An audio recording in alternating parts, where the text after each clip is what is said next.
আসসালামু আলাইকুম, সবাই কেমন আছেন? তো আজকে আপনাদের সঙ্গে অনেক কিছুই শেয়ার করব, রান্না বান্না। তো এগুলি দেখেন আমার রাজাহাঁস, আমরা এখন পুকুর পাড়ে যাচ্ছি। তো রাজাহাঁসগুলি পাড়ে ঘাস খাইতেছিল, তো আমাদের দেখে ঠুকুর দেওয়ার জন্য আসতেছে। তো এখন দেখেন পুকুরে নেমে গেল আমাদের দেখে। তো এটা দেখেন, এটা হচ্ছে দেখেন ছোট্ট একটি গাছে একটা শসা। দেখ, শসাটা খাওয়ার উপযুক্ত হয়েছে, খেয়ে নিলাম। তো এখন আমরা যাচ্ছি, আজকে কলই শাক রান্না করব। তার জন্য ভাইকে বলছি কিছু চিংড়ি মাছ ধরতে। তো এর জন্য নৌকা সেচতেছে, নৌকায় দেখেন কিছু মাছ হয়েছে। এই দেখেন কিছু চিংড়ি পাইছে একদম। তো এগুলি দিয়ে আমার রান্না কমপ্লিট হয়ে যাবে। এখান থেকে বেছে বেছে নিয়েছি। তো এখন রান্না করতে চলে আসলাম। আমি কলই শাকগুলি বসিয়ে দিছি, একটু লবণ দিয়ে একটু হালকা সিদ্ধ করে নিলাম। তো আজকে কারেন্ট নাই, এর জন্য লাকড়িতে রান্না করতেছি।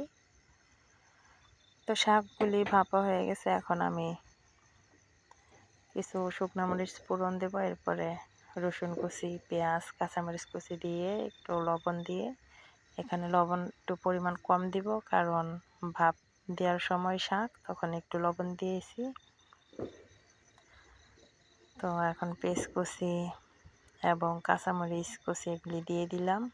তো এই কলই শাকটা আমার খুবই পছন্দের একটা খাবার, খুবই ভালো লাগে। আর এই দেখেন আমাদের চিংড়ি মাছ। তো এগুলি চিংড়ি মাছ বেছে যে কয়টা হয়েছে আমাদের শাক হয়ে যাবে। তো পুকুরের চিংড়ি মাছ একটু অন্যরকমই ভালোই লাগে। আর শাকটা খুবই মজা ছিল, দারুণ, খুবই মজা ছিল।